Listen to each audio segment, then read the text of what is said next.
Welcome to The Debate. Today, we are tackling what might be, well, the single greatest hurdle in language learning, actually acquiring and holding onto vocabulary. Right. And our source material, which is a pretty detailed look at one learner's method, makes this rather radical claim that sort of sets up our whole discussion today. Exactly. The speaker argues that basically how good your memory is, well, it's irrelevant for success, as long as you really commit to the process itself. It's a strong statement. Definitely shifts the focus away from, the anxiety of whether you can remember things right now. It does, and it makes us ask this fundamental question. Does effective vocabulary building really just come down to massive amounts of contextual exposure? Trusting your brain to sort of passively soak up words through sheer repetition, maximizing what you might call perceptual fluency? Or is some kind of structured, deliberate effort needed, effort to actually recall and reinforce words to turn that passive knowledge into language you can actually use? And that's where we differ. Yes. My position is that acquisition fundamentally works outside of what we think of as memory. Memory is irrelevant here, and trying to force recall is actually counterproductive. It gets in the way of the main goal, which is just high-volume input. And I'm coming at it, well, slightly differently. I absolutely agree that massive exposure is the foundation. You need that. But I think the speaker's own methods, the things he admits to doing, actually show that acquisition gets a significant boost. It's solidified by strategic, deliberate structure. So I'd argue that some focus reinforcement is pretty essential to connect recognizing a word with actually being able to produce it. It's not purely passive. Okay, let me lay out my side more fully.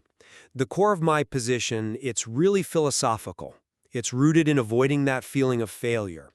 The speaker's method is built entirely on committing to a process, right? Not constantly testing your memory. And the evidence he gives is, I think, quite powerful. Acquisition happens gradually, slowly, through just tons of exposure, listening, and reading. The learner finds new words, looks them up just enough to get the meaning, that's the whole blue words turning into yellow words thing, and then simply trusts that seeing them again and again will do the job. He even tells his brother, who was getting really frustrated trying to remember some phrase, basically, don't worry about not remembering. Just keep going. It's that tolerance for forgetting, for not knowing yet, that actually allows you to sustain the massive input you need. He rejects trying to, as he puts it, break my brain by covering up translations on flashcards and forcing that immediate recall. I absolutely see the motivational point there. Avoiding frustration is huge. I get that. But that advice, keep going, it really only addresses the feeling of frustration with immediate recall failure. It doesn't quite explain the underlying, cognitive mechanism at play, does it? Well, the mechanism is repetition over time. Okay, but while I agree that rote memorization, like, trying to learn 10 words per day off a list, is probably pretty ineffective, the speaker himself engages in what looks like a very systematic review. It's anything but just passive wandering or just keeping going. How do you figure? Reviewing a list is just, well, it's just more exposure, isn't it? Different format maybe, but still exposure. But is it random exposure? See, he's not just reading through stuff, he is targeting very specific stages of learning. He says he reviews the words in the list, okay? But, and this is crucial, he focuses specifically on words he's categorized as status 3. Now, for anyone not familiar, status 3 in this system basically means words you recognize when you see them in context, but you're not confident using them yourself.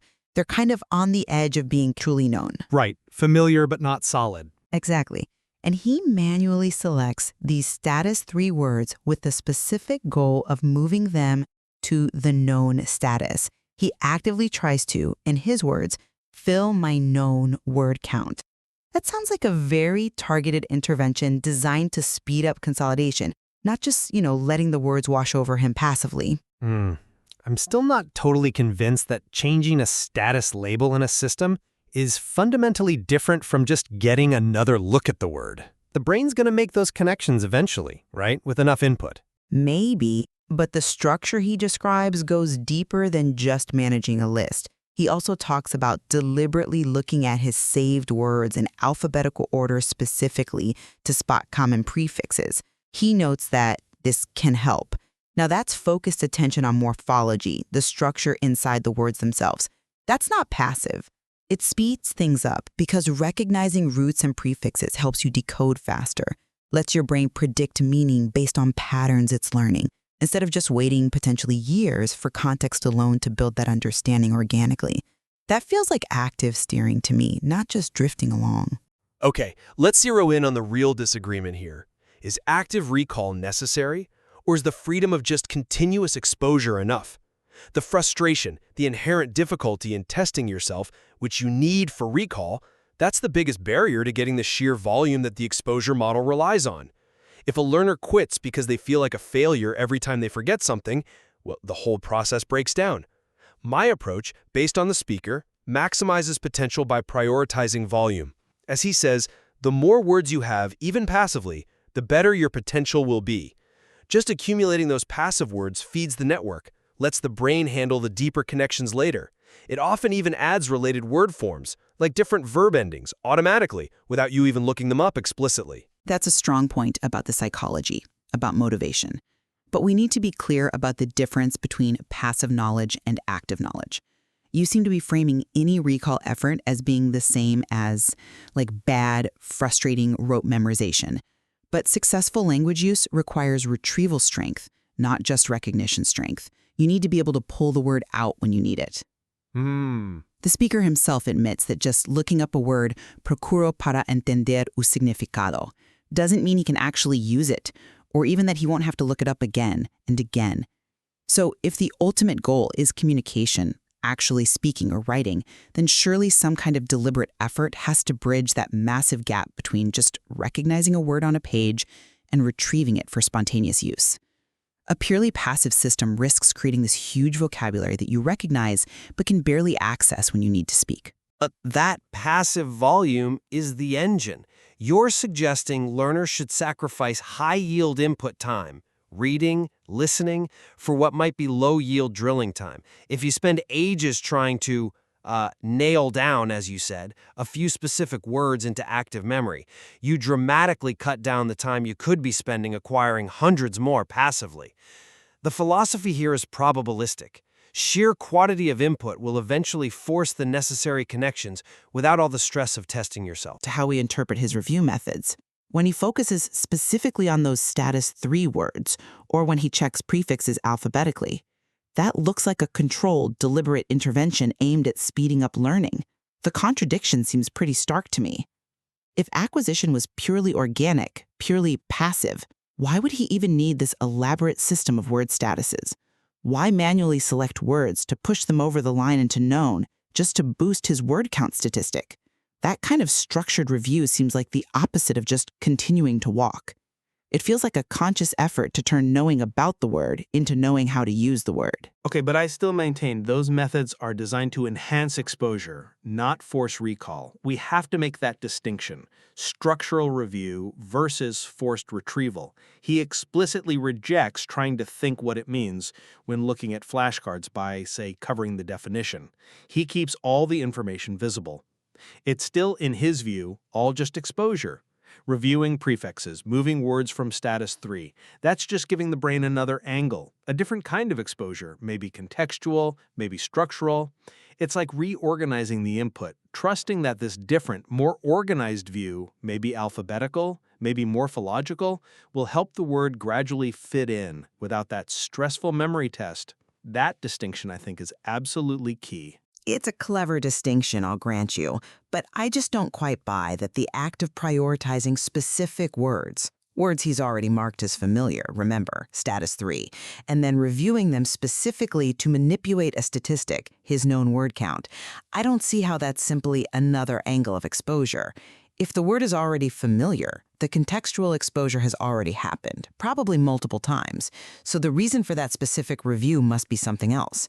It must be to force the consolidation needed for that final stage of acquisition, to really make it stick.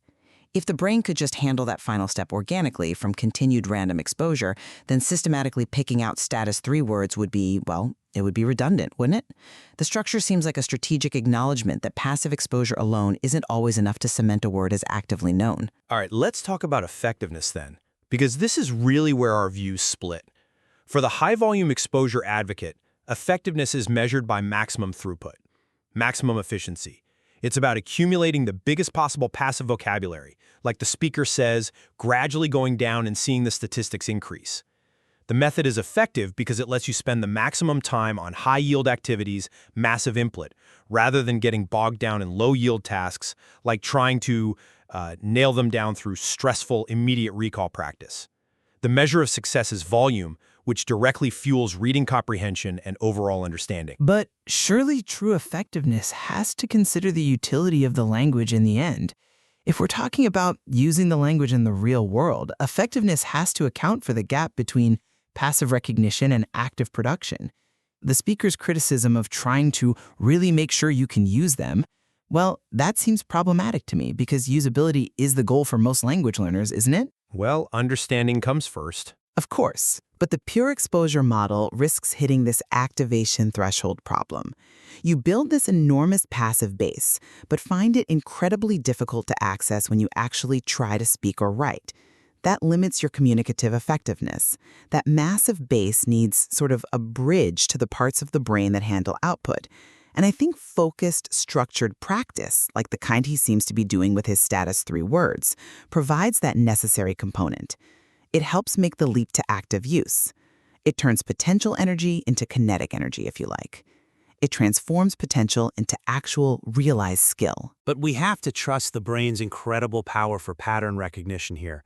I mean, we have evidence, even from the speaker, that many words get added to the known count-related verbs, cognates maybe, that the learner didn't even specifically look up or target. Doesn't that demonstrate the organic power of the subconscious acquisition process? By focusing on volume and consistency, you're fueling that subconscious engine, letting it build the associative networks which will eventually lead to activation. I absolutely agree the subconscious pickup of morphology and patterns is powerful. It's amazing, actually. But for unique concepts or maybe lower frequency words, relying purely on that organic process can be painfully slow. And why tolerate that slowness when strategic review, like checking those status 3 words, like applying insights about prefixes, offers a way to potentially speed things up significantly? The tension here isn't really, I think, between structured review and pure passivity. It feels more like a tension between the learner's maybe philosophical preference for just passive input and the practical necessity of some strategic organization, which, again, the speaker clearly employs to help guide that vocabulary over the finish line into usability. For me, the central takeaway has to be trust the process, rely on the consistency, rely on massive exposure. Forgetting something right now isn't a failure, it's just part of the cycle. The anxiety about immediate recall is the real enemy because it can derail the whole long-term project of just allowing the language to enter you. Commitment to immersion, to flow, that's the superior method because it's sustainable over the long haul. And my summary point would be that while we absolutely should ditch the tyranny of constant self-testing and painful rote memorization, the source material itself seems to highlight the critical need for some focused, strategic attention and review. Using morphological knowledge, selecting words based on their status, these actions help guide the vocabulary you're exposed to towards being known and actually usable. So acquisition isn't just passive absorption. It involves actively steering and consolidating the rich material you get from all that high-volume exposure. An active steering that, I would argue, must be defined strictly as varied exposure, never slipping into being a test of retrieval. And a steering that acknowledges that the process, while absolutely driven by input, gains immensely from a bit of structural organization that's designed to encourage consolidation. Well, this debate really does, I think, illuminate that core tension. That tension between, on the one hand, an almost organic trust in the brain's amazing capacity for learning through patterns and probability, and on the other hand, that natural impulse learners have towards deliberate, structured practice, maybe just to feel like they're speeding things up or taking control. Clearly, there's immense value in understanding how these two approaches perhaps interact, how they define the commitment needed for real language mastery,